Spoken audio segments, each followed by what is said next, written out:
দেখুন, অনেকে এখন বলতেই পারেন যে এই মুহূর্তে একটাই সিগন্যালের কালার, সেটা হচ্ছে সিগন্যাল গ্রিন। সবুজ ঝড় রাজ্য জুড়ে কার্যত 31টা আসনে 42টার মধ্যে এগিয়ে রয়েছে তৃণমূল কংগ্রেস, 10টাতে এগিয়ে রয়েছে বিজেপি এবং একটাতে এগিয়ে রয়েছে কংগ্রেস। এই অবস্থায় নিঃসন্দেহে কালীঘাটে এই মুহূর্তে কি পরিস্থিতি হবে সহজেই অনুমান করা যায়।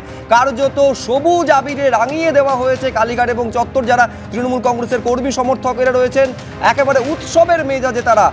অকাল হোলি এবং হোলির একটাই রং, আবিরের একটাই রং সবুজ, কোনো সন্দেহ নেই। এই মুহূর্তে খবর পাচ্ছি অভিষেক বন্দ্যোপাধ্যায়, তিনি মমতা বন্দ্যোপাধ্যায়ের বাড়িতে গিয়েছেন। সরাসরি রয়েছেন আশাবুল হোসেন আমাদের প্রতিনিধি। আমি তোমার পাশে তৃণমূলের দলীয় পতাকা পথ করে উঠছে, আমি দেখতে পাচ্ছি আশাবুল, একেবারে সেলিব্রেশনের মুড। একবার দেখাও ছবিটা। দেখো সুব্রজিৎ, প্রথমে তোমাকে এই সেলিব্রেশনের ছবিটা দেখায় যে তৃণমূল কর্মী সমর্থকরা তারা একেবারে নিজেদের সবুজ আবিরে নিজেদের রাঙাচ্ছেন, গান চলছে, চটুল নাচ চলছে, ফলে উৎসবের আমেজ, উচ্ছ্বাস, উদ্দীপনা কালীঘাটে মমতা বন্দ্যোপাধ্যায়ের বাড়ির সামনে এই মুহূর্তে ছবিটা এরকম। এবং তুমি যেটা বলছিলে যে তিনি কালীঘাটে মমতা বন্দ্যোপাধ্যায়ের বাড়িতে পৌঁছেছেন এবং সেখানে এই মুহূর্তে মমতা বন্দ্যোপাধ্যায় এবং অভিষেক বন্দ্যোপাধ্যায়ের মধ্যে বৈঠক হচ্ছে। বৈঠকে নির্বাচনী যে ফলাফল, সেই ফলাফল নিয়ে পর্যালোচনা করছেন দুই নেতা নেত্রী বলে জানা যাচ্ছে। এবং কিছুক্ষণ পরেই একটি সাংবাদিক বৈঠক দলের পক্ষ থেকে ডাকা হবে এবং সেখানে মমতা বন্দ্যোপাধ্যায়, অভিষেক বন্দ্যোপাধ্যায় তারা যৌথভাবে এই সাংবাদিক বৈঠক করবেন এবং তারা প্রয়োজনীয় বিশ্লেষণ করবেন এবং সাংবাদিকদের প্রয়োজনীয় প্রশ্নের তারা উত্তর দেবেন। এবং তুমি জানো যে এবারের নির্বাচনে মমতা বন্দ্যোপাধ্যায় এবং অভিষেক বন্দ্যোপাধ্যায় তারা কিন্তু ভালো ফলের ব্যাপারে যথেষ্ট আত্মবিশ্বাসী ছিলেন।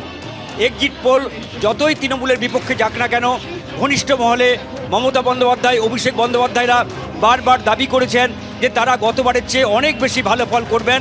এবং মমতা বন্দ্যোপাধ্যায়ের বক্তব্য ছিল তিনি দীর্ঘদিন ধরে রাজনীতি করছেন, ফলে তিনি মানুষের পালসটা বোঝেন। মানুষকে দেখে তার মনে হয়েছে তারা বিপুলভাবে তৃণমূলকে সমর্থন করবে। এবং মমতা বন্দ্যোপাধ্যায়, অভিষেক বন্দ্যোপাধ্যায় তারা যে বিশ্বাসটা করেছিলেন, সেই বিশ্বাসটাই কিন্তু বাস্তবে আমরা দেখছি ফল হিসাবে দেখা যাচ্ছে। এবং তুমি জানো যে এবারের পশ্চিমবাংলার ক্ষেত্রে বিজেপি এই বাংলাকে অন্যতম টার্গেট করেছিল। খোদ প্রধানমন্ত্রী 8 দফা সফরে তিনি এসেছিলেন পশ্চিমবাংলায়, 20টা জনসভা তিনি করেছেন। একদিকে যেমন মোদি এবং দিদির লড়াই ছিল, পাশাপাশি অভিষেক বন্দ্যোপাধ্যায় এবং শুভেন্দু অধিকারীর লড়াই ছিল। সেই লড়াইয়ে অন্তত পশ্চিমবাংলায় দিদি মোদিকে হারিয়ে দিয়েছেন এবং অভিষেক বন্দ্যোপাধ্যায় শুভেন্দু অধিকারীকে হারিয়ে দিয়েছেন। এবং মমতা বন্দ্যোপাধ্যায় যেটা নির্বাচনী প্রচারে বারবার তিনি প্রচার করেছিলেন যে দিদির গ্যারান্টি না মোদির গ্যারান্টি, কোনটাতে তারা বিশ্বাস করেন। একদিকে তিনি দিদির গ্যারান্টির কথা তুলে দিয়েছিলেন যে তিনি লক্ষ্মীর ভাণ্ডারের কথা 2021 সালে প্রতিশ্রুতি দিয়েছিলেন, সেই প্রতিশ্রুতি তিনি রক্ষা করেছেন। বিনা পয়সায় রেশন দেওয়ার কথা বলেছিলেন। আমার মনে আছে যে একেবারে মমতা বন্দ্যোপাধ্যায় বলছেন যে এবং অভিষেক বন্দ্যোপাধ্যায় মোদির গ্যারান্টি 0 ওয়ারেন্টি, দিদির গ্যারান্টি লাইফ টাইম ওয়ারেন্টি।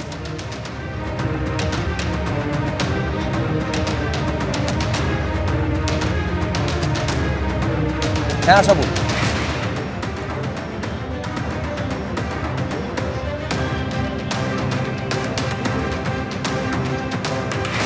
একেবারে যে ছবিটা আমাদের প্রতিনিধি আশাবুল হোসেন তুলে ধরছেন, একেবারে এটাই তো প্রত্যাশিত ছবি। যখন সবুজ ঝড় রাজ্য জুড়ে বয়ে যাচ্ছে, মানুষ একেবারে ঢেলে ভোট দিয়েছে তৃণমূল কংগ্রেসের পক্ষে, তখন এই ছবিটাই প্রত্যাশিত এবং স্বাভাবিকভাবে এই ছবিটা দেখাও যাচ্ছে। বিশেষ করে জায়গার নাম যখন কালীঘাট।